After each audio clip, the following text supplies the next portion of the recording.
우리 세움교회, 저희 세움교회는 기독교 대한성결교회 교단에 속하 있는 소속교회입니다. 그래서 기독교 대한성결교회 교단이죠. 기성이라고 얘기하고 있는 이 성결교단이 말하고 강조하는 핵심 사항이 있습니다. 신학적인 핵심 표가 있는데 그것은 뭐냐면 우리 중생, 성결, 신유, 재림이라고 하는 사중복음이라는 것을 우리가 강조합니다. 우리가 사중복음 하면은 꼭 신약성경의 사복음서와 또 비슷한 느낌이라고 헷갈리기 쉬운데요.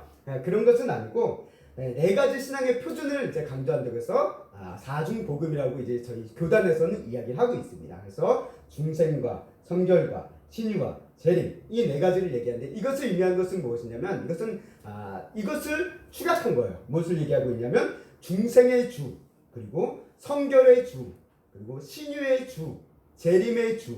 다시 말해 예수 그리스도에 대한 그분에 대한 것을 이야기하고 있는 네 가지 관점을 이야기하는 것이 우리 성교거대 하나의 신앙의 표고요. 또 그것을 중심으로 우리 성도들이 신앙생활을 하고 있고 이 교단이 이루어져 성장해 왔다라는 것이 우리에게 알려진 바입니다. 이 네 가지 사중봉이라고 하는 이 네 가지 중생과 성결과 신유와 재림이라는 것이 그렇다고 해서 우리 교단에만 있고 우리 교단에서만 중요하게 여기냐 그런 건 아니에요. 이것은 어떻게 보면 정상적인 정말 하나님의 말씀 가운데 복음적인 기준을 가지고 있는 모든 교회가 공유하고 있는 복음의 가치입니다. 복음의 가치예요. 그래서 뭐 장로교가 됐건 침례교가 됐건 감리교가 됐건 이 네 가지 중생과 성결 신유, 재림이라는 이 가치는 모두 다 공유를 하고 있다는 것입니다. 여기서 중생이라는 것은 무엇입니까? 그러니까 다시 태어남이라고 얘기하고 있죠. 요한복음에서 니고데모와의 대화 가운데서 예수님께서 중생에 대해서 이야기하시는 바가 있고 이것이 어떤 의미가 있습니까? 결국 예수님을 믿음으로 우리가 새로운 피조물이 되어진다. 새로운 존재로 태어나게 된다는 것이 하나의 중생을 이야기하고 있는 것을 우리가 알고 있습니다. 성결은 무엇이냐? 예수님을 믿음으로 말미암아 우리가 죄사함을 받아 깨끗하게 되었고 또 우리가 살아가면서 죄를 이길 수 있는 은혜를 통해 날마다 거룩해져 가는 것, 성결해져 가는 것. 그게 바로 성결의 은혜다라고 이제 이야기를 합니다. 그리고 신유는 뭐냐? 예수님은 우리가 복음서의 말씀을 통해서 예수님께서 많은 병자들을 고치고 우리들을 회복시킨 것처럼 이 예수님은 우리 오늘 이 땅에서도 우리 성도들의 아픔과 연약함을 고치시고 치유하시면서 또 창조주이심을 믿는 믿음의 고백으로 우리가 신유의 주를 이야기하고 있습니다. 그리고 마지막으로 얘기하는 재림은 뭐냐? 예수님이 세상을 심판하는 심판자로서 다시 오심에 대한 것을 우리가 믿고 있다라는 거예요. 성결교단이 이렇게 믿고 있고 이 성결교단만이 아니라 어느 교단이든 간에 정통적인 하나님의 말씀을 붙들고 있는 교단이라고 한다면 이 네 가지의 핵심을 다 가지고 있습니다. 오늘 제가 왜 이런 얘기를 하느냐? 오늘 이 데살로니가 교회가 가장 큰 관심을 두고 있는 관심사가 있었습니다. 지난주에도 얘기했지만 그것은 무엇이냐면 재림이에요. 데살로니가 성도들에게 가장 큰 관심은 재림이었습니다.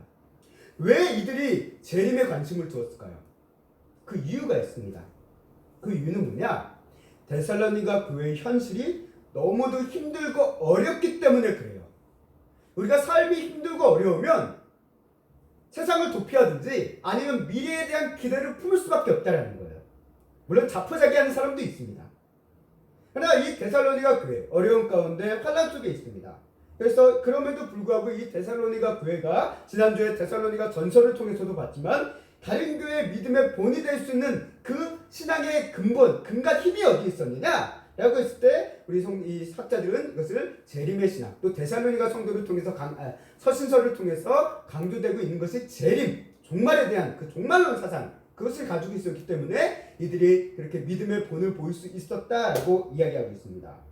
그래서 데살로니가 후서 오늘 1장 3절에서 4절까지의 말씀을 함께 읽어보도록 하겠습니다. 시작. 형제들아 우리가 너희를 위하여 항상 하나님께 감사할지니 이것이 당연함은 너희의 믿음이 더욱 자라고 너희가 다 각기 서로 사랑함이 풍성함이니 그러므로 너희가 견디고 있는 모든 박해와 환난 중에서 너희 인내와 믿음으로 말미암아 하나님의 여러 교회에서 우리가 친히 자랑하노라. 아멘.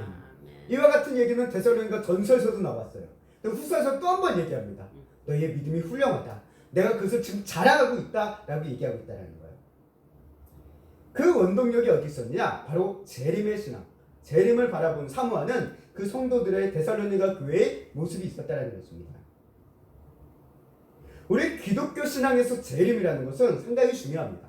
근데 이 재림에 대한 것을 우리가 오해를 하시면 안 돼요. 왜? 우리가 재림, 많은 사람들이, 세상에 많은 사람들이 하나님뿐만 아니라 종교를 가지게 하는 많은 사람들이 종교를 바라보는 시선은 뭐냐면 이 연약한 사람들이 세상에서 버티다 못해 종교를 의지한다라는 약간 도피자의 시선으로 바라볼 때가 많습니다. 그래서 힘이 없으니까 무능하니까 그런 신 있는지 없는지도 모르는 신들에게 매이면서 거기에 매달리는 거 아니냐라고 이런 멸시의 시선으로 바라보는 사람들도 있다라는 거예요. 그러나 기독교 신앙에서 재림은 단순히 우리 성도들이 고난의 현실을 정말 잊어버리고 괴로운 현실을 잊어버리고 그것을 이제 망각하고 현실 도피를 위해서 주어진 이야기가 아니다라는 거예요. 현실이 힘드니까 뭔가 좀 더 좋은 미래를 내가 상상해 보면서 자기 위안을 삼고 현실을 외면하기 위해서 성경은 재림에 대해서 얘기하고 있는 것이 아닙니다. 기독교 재림은 어떤 의미가 있습니까? 가장 첫 번째로 그거는 하나님의 약속이라는 거예요. 아멘. 하나님의 약속.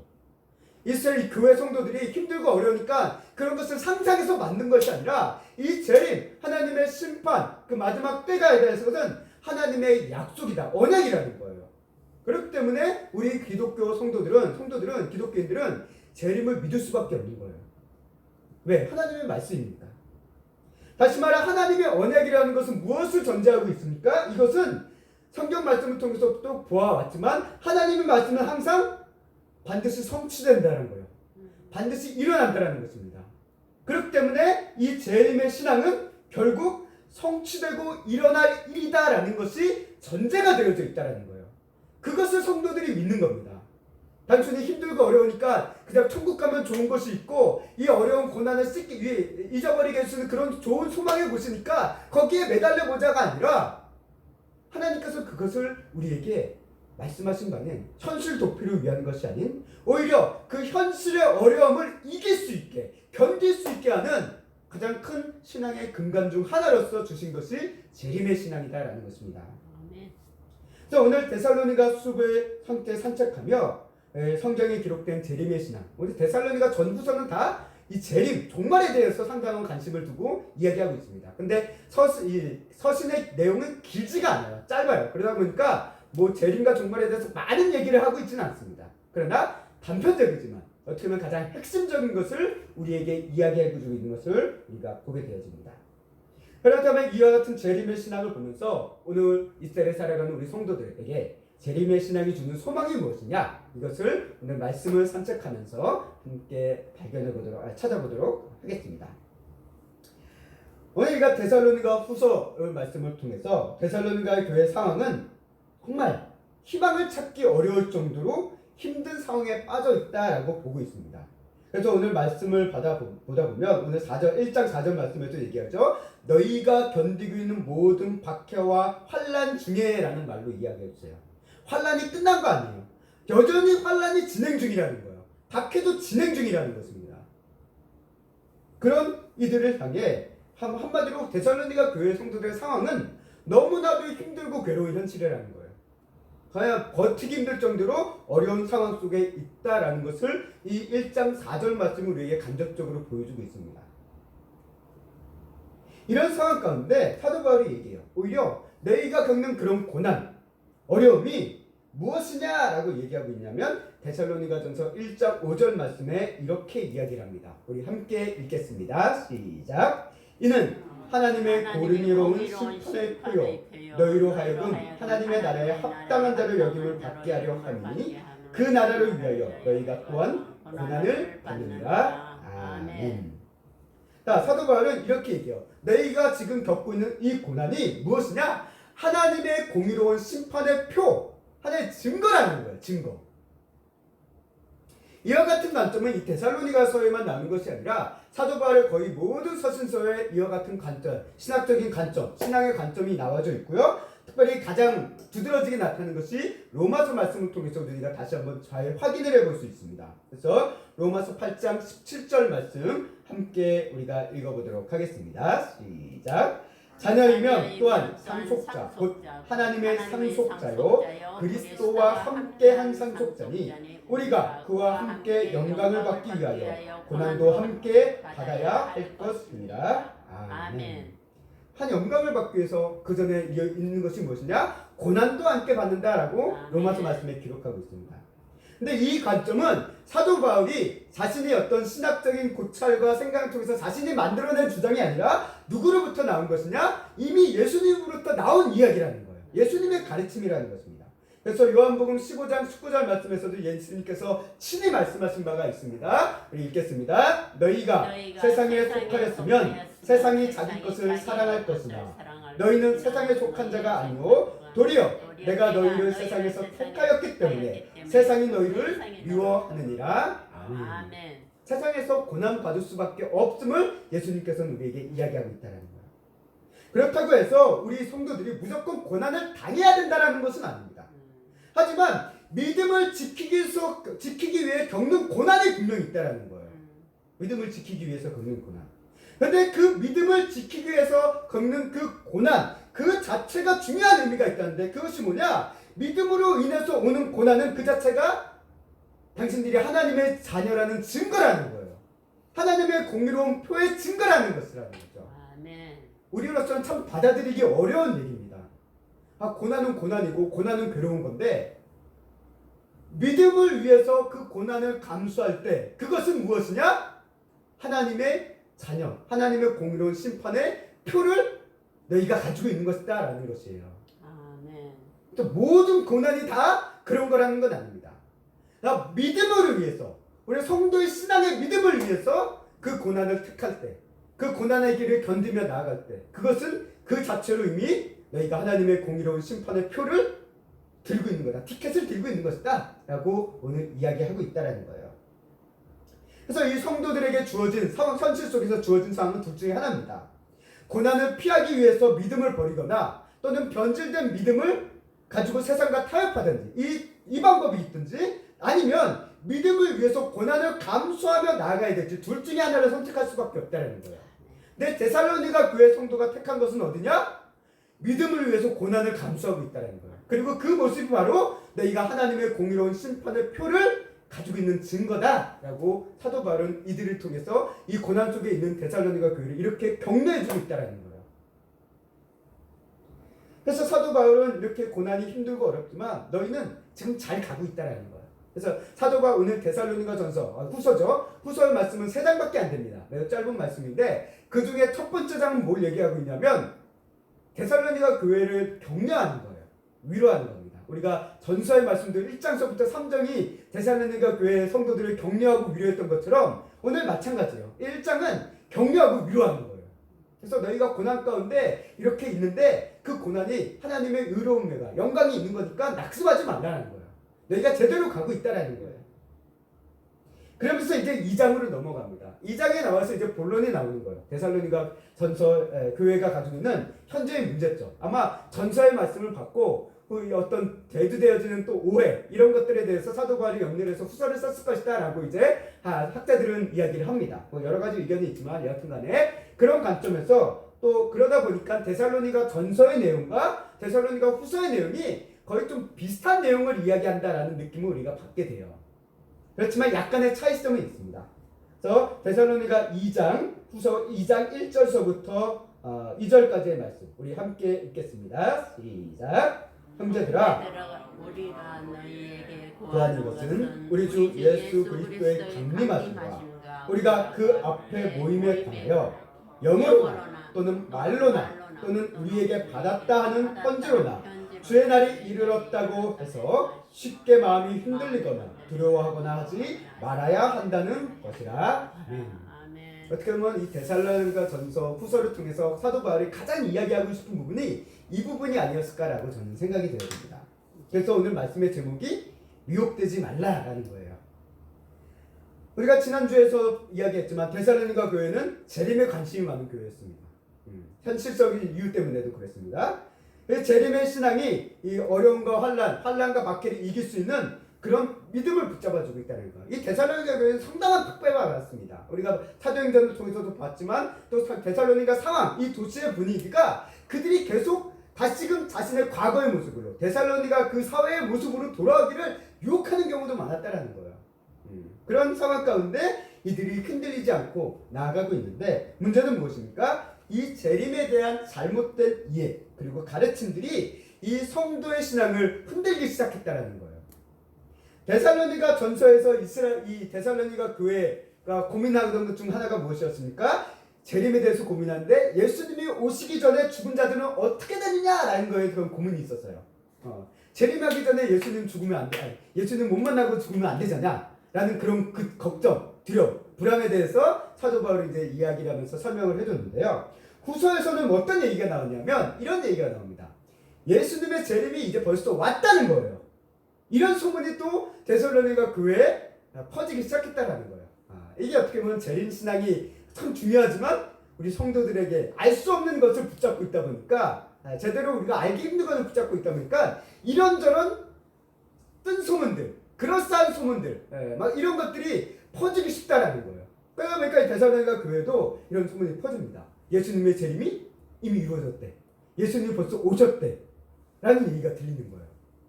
그래서 그 근거가 뭐냐? 그때 누군가가 얘기해요. 내가 영으로 그런 얘기를 들었다는 거야. 아마 이 영이라는 게 뭐 천사라든가 어떤 신비로운 어떤 환상이라든가 뭐 이런 것들을 얘기하는 게 아닌가 싶어요. 예언이라든가 이런 것들을. 그래서 내가 그런 것들을 들었어. 그래서 지금 얘기하는 거야. 예수님 왔대! 라고 얘기하는 사람들이 있었다는 거예요. 또 하나는 어떤 얘기합니까? 말로. 이 말이 정확하게 뭔지는 모르겠지만 아니면 이것이 이제 하나님께서 주신 음성인지 또 어떤 또 직접 하신 어떤 말씀인지 그것은 우리가 알 수 없지만 어쨌든 말로 하나님께서 하신 말씀이 있었다라고 얘기하는 사람, 한마디로 내가 직통계시를 받았다는 사람도 있잖아요. 그런 식으로 이야기하는 사람도 있었던 것 같습니다. 내가 하나님께 들었는데 예수님 벌써 오셨대 라고 얘기하는 사람들이 있었다는 거예요. 또 어떤 사람들이 있었냐? 누군가는 사도들이 편지를 썼는데 그 편지에 그렇게 적혀있다는 거예요. 그 당시에 가장 중요하게 정보를 공유할 수 있는 가장 중요한 수단이 무엇입니까? 서신이에요. 편지입니다. 그래서 서신을 쓰는데 문제는 뭡니까? 가짜 서신이 올 수도 있다는 거예요. 다른 사람의 이름을 빌려가지고 권위를 빌려가지고 편지를 딱 봤는데 이 편지에 보니까 예수님이 오셨다라는 얘기를 하고 있다는 거예요. 그래서 그것 때문에 사람들이 또 헷갈리기 시작하는 거예요. 그래서 사도 바울이 그 부분에 대해서 지금 1장과 2장 말씀을 통해서 2장 말씀을 통해서 얘기합니다. 너희가 주의 날이 이르렀다고 해서 쉽게 마음이 흔들리거나 두려워하지 말아야 된다라는 거예요. 왜? 그럴싸한 얘기고 그럴 수도 있지 않느냐? 가능성이 있지 않느냐라고 우리는 질문할 수 있잖아요. 누가 진짜 영적인 뭔가를 받았을 수도 있고 뭐 하나님께서 뭐 주셨을 수도 있고 그거에서 부인할 수는 없을 겁니다. 그런 가능성은 있을 수 있어요. 그런데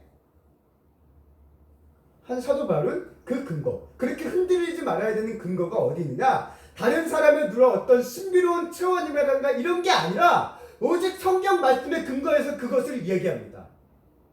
그래서 예수님 먼저 우리는 예수님께서 징조에 대해서 말세의 징조에 대해서 얘기하는데 그 때와 시기에 대해서 뭐라고 얘기하시는지 우리는 다시 한번 살펴봐야 돼요. 그래서 마태복음 24장 36절 말씀에 보면 이와 같이 이야기합니다. 함께 읽겠습니다. 시작. 그러나 그날과 그때는 아무도 모르나니 하늘의 천사들도 아들도 모르고 오직 아버지만 아시느니라. 예수님께서 말씀하십니다. 종말의 때 예수님이 다시 오시는 그때는 아무도 모른다는 거예요. 심지어 그 재림에 주로 오시는 예수님마저도 모르신다는 거예요. 예수님도 모른다는 거예요. 누구만 아시냐? 하나님 아버지만 알고 계는 하나님만의 비밀이라는 거예요. 근데 그거를 지금 누가 알았다고 내가 해석해냈다고 이야기하는 사람들이 교회 안에 있고 세상 가운데 있다라는 거예요. 이 데살로니가 교회뿐만 아니라 오늘도 그렇잖아요. 오늘 이 시대 속에서도 내가 뭐 요한계시록의 비밀을 풀었다. 내가 뭐 다니엘서의 비밀을 풀었다. 이런 사람들이 얼마나 많습니까? 그리고 그런 얘기를 듣다 보면 그럴싸해 보여요. 그러다 보면 거기에 끌려가는 거예요. 근데 성경은 분명히 얘기합니다. 아무도 모른다는 거예요. 어느 누구도 모른다는 겁니다. 그래서 말세의 징조 중 하나가 무엇이냐?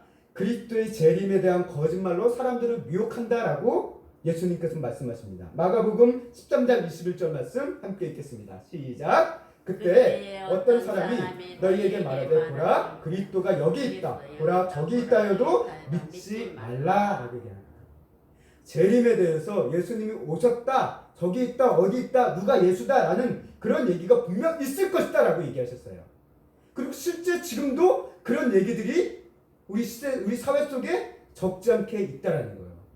그런데도 말씀하십니다. 그래도 믿지 말라라고 얘기하고 있다라는 거예요. 그래도 믿지 말라.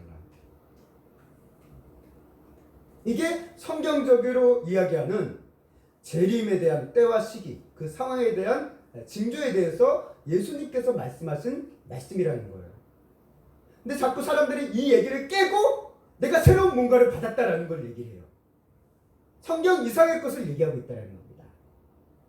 우리 현재를 살고 있는 현대인들, 어떻게 보면 2000년이라는 예수님이 이제 초립으로 오시고 예수님의 탄생 이후에 벌써 약 2000년이라는 시간이 흘렀습니다. 2000년의 시간이 흐르면서 우리 사람들 마음껏 이런 생각이 들 거예요. 야, 2000년이라는 시간이 흘렀는 동안 재림이 없었으면 재림 없는 거 아닌가? 라고 우리는 생각할 것 같아요. 그렇잖아. 2000년이라는 시간이 짧은 시간도 아니고 2000년 동안 그 과거부터 초대교회부터 재림이 있을 것이다 라고 외쳤는데 2000년이 지났는데 재림은커녕 코빼기도 안 비치는 것 같아요. 그런데 사람들이 재림 없는 거 아니야? 라고 생각할 수도 있다는 것이죠. 그러나 성경은 얘기합니다. 재림은 반드시 일어나는 일이지만 동시에 언제 일어나는지는 알 수 없는 미래의 일이라는 거예요. 미래의 일이라는 거. 그래서 우리가 그 가장 큰 예를 들어볼 수 있는 게 예수님의 초림을 생각해 보면 우리가 좀 이해할 수 있을 것 같습니다. 예수님이 이 땅에 오셨을 때 어느 누구도 그것을 예견한 사람이 없습니다. 갑작스럽게 오셨어요. 딱 BC, AD 몇 년이라고 딱 정해진 게 아니에요. 왜 그 시기에 오셨는지 우리는 알 수가 없어요. 근데 예수님이 오신 그 시기가 있었다는 거예요. 그 시기는 갑작스럽게 누구도 예기치 못하게 갑작스럽게 예수님께서 이 땅에 오신 것처럼 예수님의 재림 역시도 그 마찬가지라는 거예요. 언제 어느 순간 예수님이 다시 오실지 모른다라는 거예요. 다시 오실지 모른다는 거예요. 그래서 마태복음 24장 26절 27절 말씀 함께 읽겠습니다. 시작. 그러면 사람들이 너희에게 말하되 그리스도가 광야에 있다 해도 나가지 말고 보라 골방에 있다 해도 믿지 말라. 번개가 동편에서 나서 서편까지 번쩍인 같이 인자의 임함도 그러하니라. 아멘. 예수님의 인자의 임함, 재림을 얘기하고 있죠. 이것도 어떻게 일어날까? 갑작스럽게 순식간에 일어나는 일이라는 거예요. 아무도 때를 알 수 없다는 겁니다. 누가 여기 있다고 해서 나가서 만날 수 있는 그런 게 아니라는 거죠. 그래서 사도 바울도 이 점을 데살로니가 교회 성도들에게 다시 한번 강조하는 거예요. 예수님이 오셨대라는 것 때문에 전전긍긍하고 예수님 오셨는데 나 못 만나는데 어쩌지 이런 상황 가운데 두려움에 떨고 있는 이들에게 그런 헛된 미혹소리 가졌던 소문에 너희가 깨라는 거예요. 예수님께서 이렇게 말씀하시지 않느냐? 예수님의 재림이 이와 같다라고 성경에서 얘기하지 않느냐? 너희는 그것을 다시 한번 기억해야 된다는 거예요. 주의 날이 이르렀다는 말에 쉽게 마음이 흔들리거나 두려워하지 말아야 된다는 이런 이유 때문에 예수님께서 말씀하신 그런 이유 때문에 그래서 사도 바울은 이 말세의 징조에 대해서 다시 한번 얘기를 합니다. 이러이러한 징조가 있지만 아직 그때는 아니다라고 설명을 하고 있다는 거예요. 가까워져 오고 있지만 아직은 아니다라는 거예요. 그래서 두 가지 상황을 얘기합니다. 하나는 배교, 믿음을 배신하는 일이 먼저 시작될 것이다 라고 얘기해요. 그리고 이런 일이 점점 많아질 것이다 라는 것을 이제 간접적으로 얘기하는 것 같습니다. 그 다음엔 뭘 얘기합니까? 불법자, 멸망의 아들이 등장할 것이다 라고 얘기해요. 그래야지 그 다음에 이제 비로소 예수님께서 오실 것이다 라고 이제 데살로니가 후서 말씀이 얘기하는데요. 여기서 얘기하는 불법자가 무엇이냐 라고 얘기했을 때 모든 신앙을 대적하며 자신은 하나님이라고 주장하는 존재다라고 오늘 데살로니가 후서 말씀에 기록을 하고 있어요. 결국 이 불법자가 얘기하는 거에 우리가 누군지는 명확하게 정의 내릴 수는 없지만 사단 그 자체인지 아니면 우리가 요한계시록에서 얘기하는 적그리스도인지 어느 건지는 명확하게 얘기할 수 있지만 그 불일 겁니다. 그 불이에요. 적그리스도라고 보는 경우도 있어요. 사단일 수도 있고요.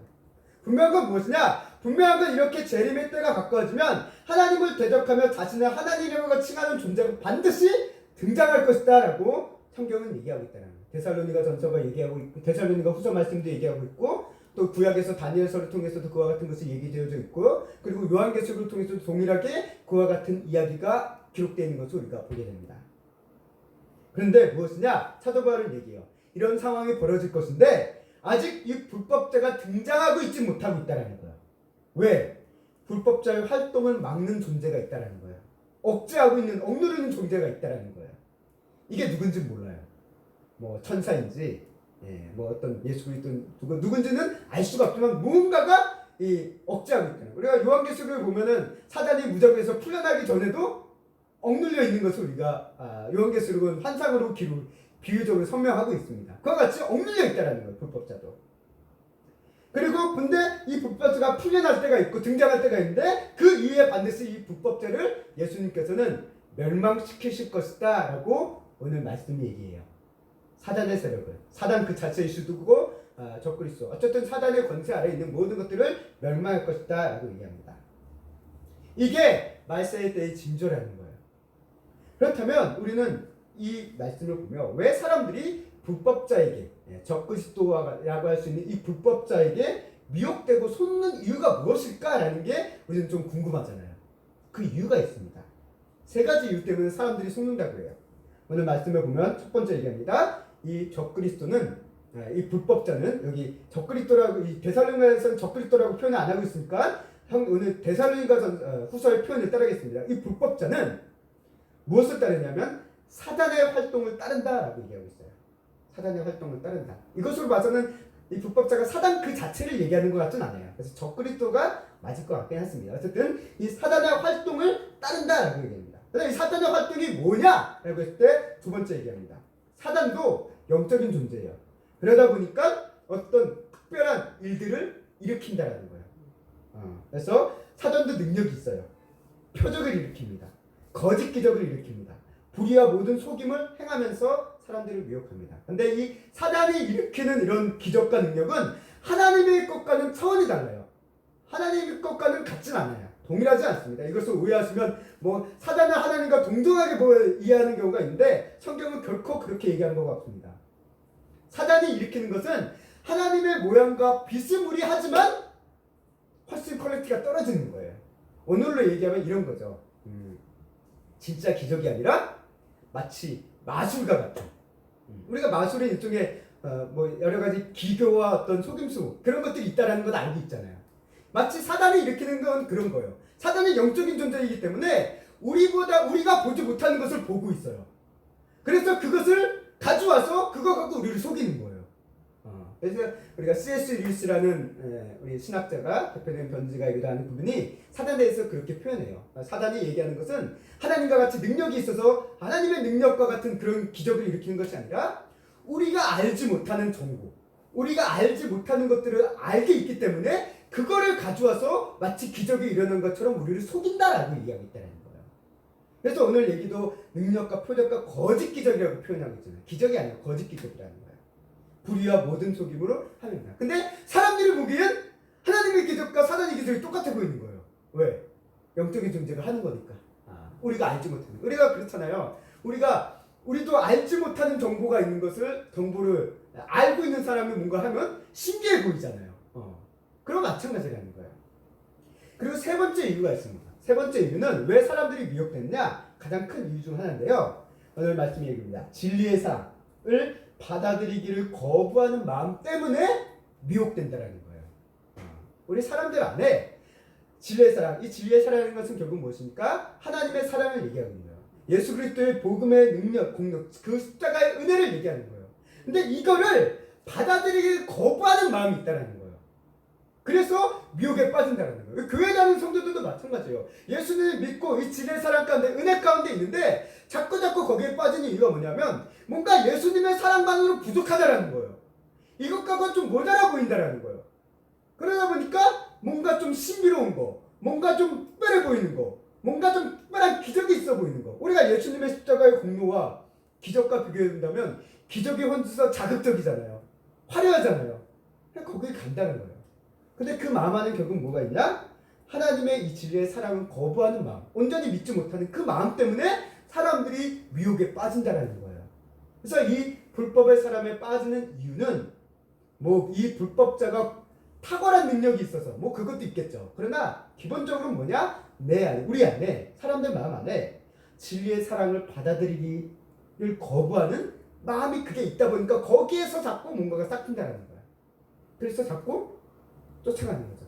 거짓의 사단의 활동에 따라 사단의 능력과 표적과 기적에 보이면 우와 신기하다 하고 거기로 따라가서 결국은 멸망의 길로 가는 그 시대의 모습, 배교를 하게 되어지고 하는 그런 모습들을 우리가 사도 바울은 이야기하고 있다는 거예요.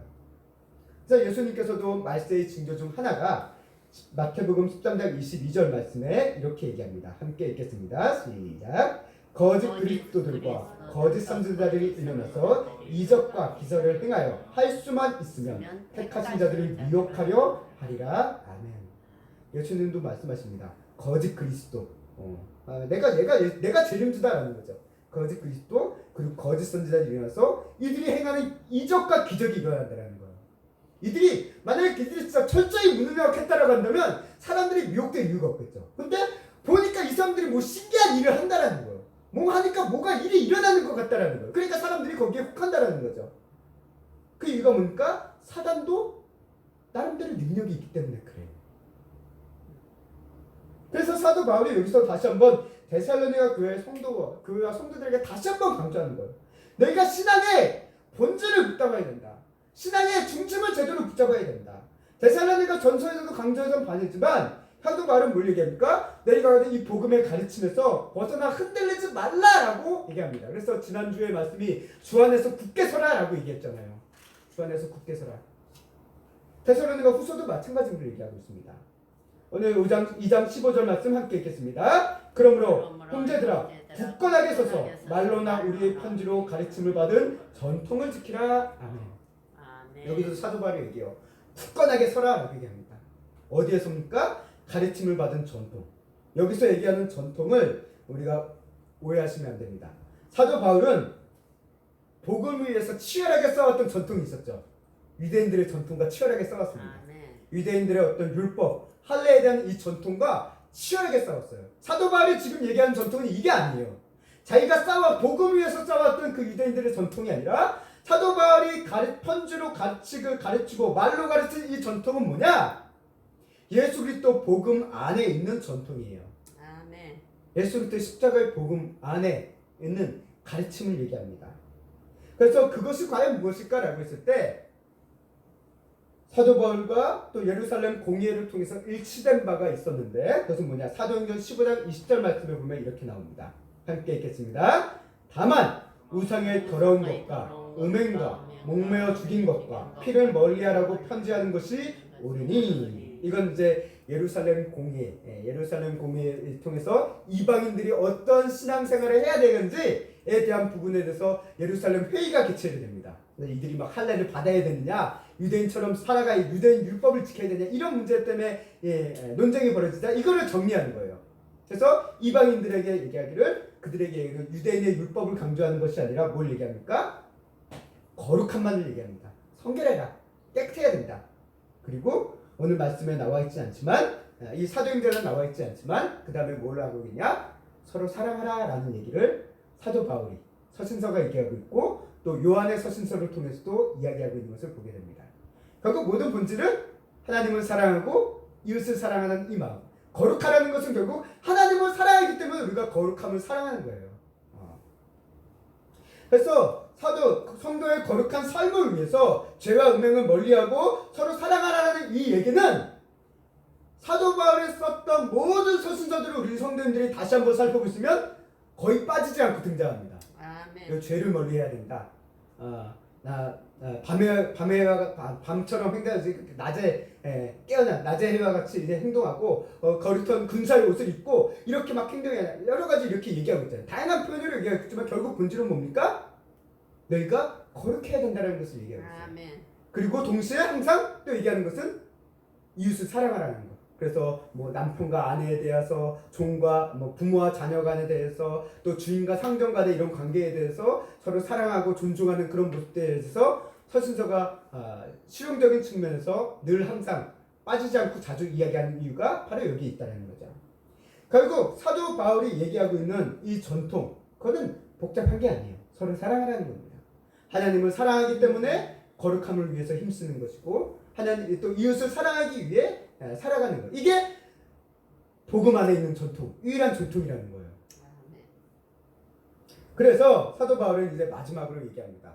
사도 바울이 얘기합니다. 잘못된 죄인간으로 인해서 데살로니가 교회에 있었던 또 하나의 문제, 그는 무질서였습니다. 그리고 게으른 생활에 빠진 성도가 있었다라는 거예요. 성도가 있었다. 무질서는 지난주에 얘기했는데 사도 바울이 갑자기 떠나감으로 인해서 영적인 지도자가 없어진 거로 인해서 교회에 약간 질서가 흐트러졌다라는 이야기 있는데, 그런 무질서, 또 그것을 떠나서 게으른 자들 때문에 생기는 무질서도 있어요. 한마디로 게으른 자들의 특징은 뭐냐면 말을 많이 해요. 자기 할 일이 없으니까 다른 사람 훈수를 많이 둬요. 게으른 사람들이 특징이잖아요. 한마디로 뭐 인터넷에 댓글 악성 댓글 사는 사람들 보면 할 일 없는 사람들이에요, 솔직히. 자기 할 일 바쁜 사람들이 그거 쓸 일이 없겠습니까? 할 일이 없으니까 게으르니까 질서를 무질서하게 만드는 거예요. 여기 기웃 저기 기웃하면서 하는 거. 교회도 마찬가지입니다. 이 무질서하고 게으름에 빠진 성도들이 있었다는 거예요. 근데 왜 이들이 무질서하고 게으름에 빠졌냐? 라고 얘기했을 때 재림에 대해서 잘못 이해하고 있었기 때문에 그렇습니다. 재림이면은 내가 이제 예수님 오시고 예수님 만나게 될 거면 내가 지금 일해서 뭐 하냐? 예수님 오면 그 더 좋은 곳에 있을 건데 거기서 여기서 뼈 빠지게 일하고 막 이렇게 핍박받으면서 일해서 뭐 하냐? 라는 생각에 빠진 사람들이 있었다라는 거예요. 근데 사도 바울은 얘기해요. 뭐라고 얘기합니까? 이런 성도들에게 너희가 정신을 차리고 다시 성실한 생활로 돌아오라 할 것을 권면합니다. 그래서 데살로니가후서 3장 12절 말씀 함께 읽겠습니다. 시작. 이런 자들에게 우리가 명하고 주 예수 그리스도 안에서 권하기를 조용히 일하여 자기 양식을 먹으라 하노라. 아멘. 이게 재림을 바라보는 성도들의 생활의 모습이라는 거예요. 재림이 왔다 다가온다고 해서 다 자포자기하는 것이 아니라, 오히려 그리스도인들은, 참된 재림의 신앙감을 가지고 있는 사람들은 오히려 재림이 다가올수록 뭘 하느냐? 자기에게 맡겨진 일들을 성실히 해나간다는 거예요. 아멘. 성실히 해나간다는 거. 그를 위해서 조용히 일하고 자기 양식을 먹으라라고 사도 바울은 얘기합니다.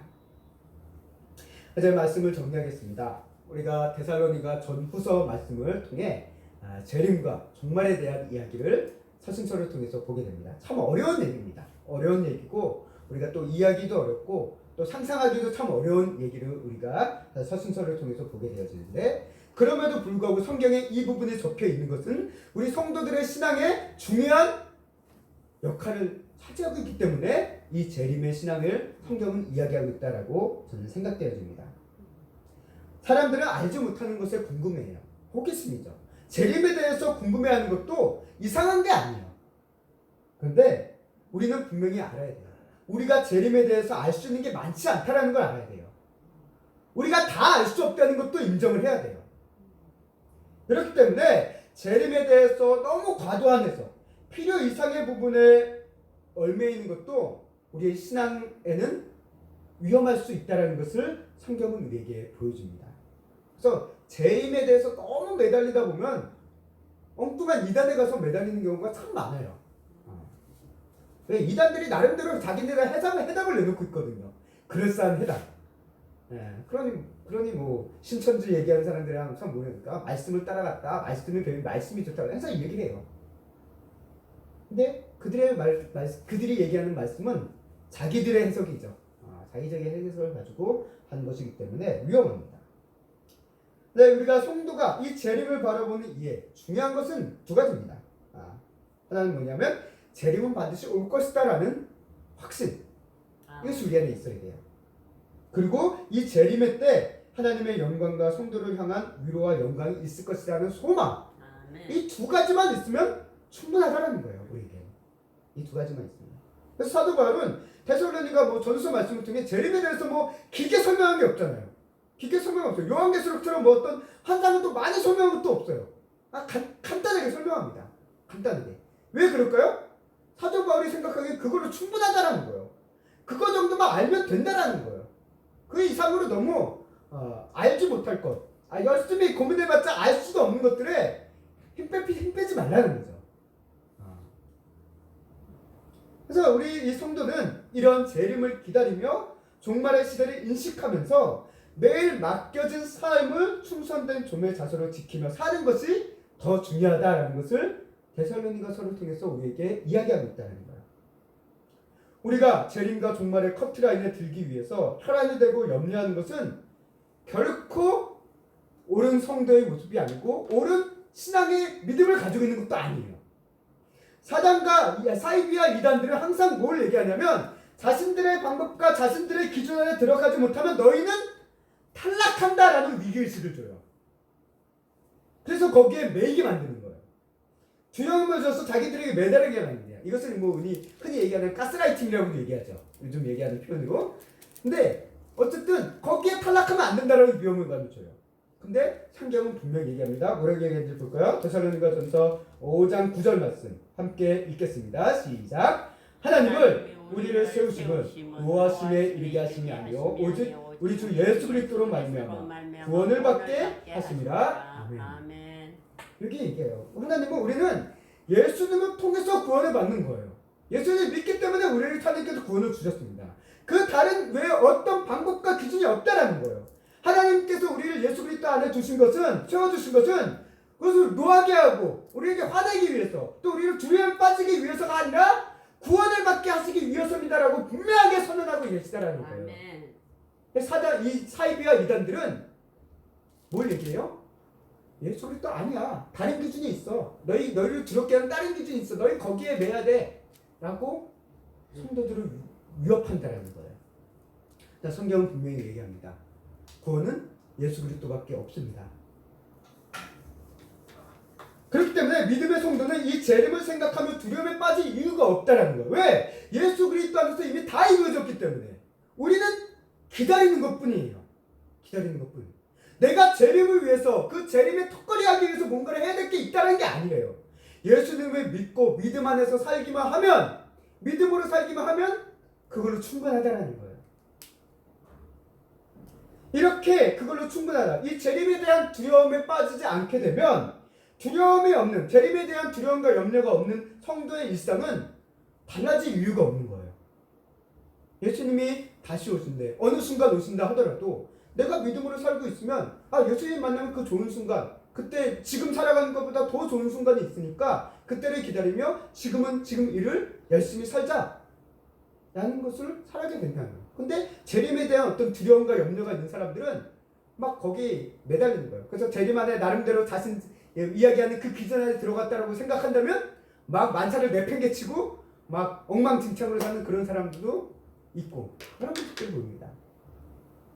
나 오늘 말씀이 얘기합니다. 주 예수님께서 언제 오실 때가 언제인지를 우리 알지 못합니다.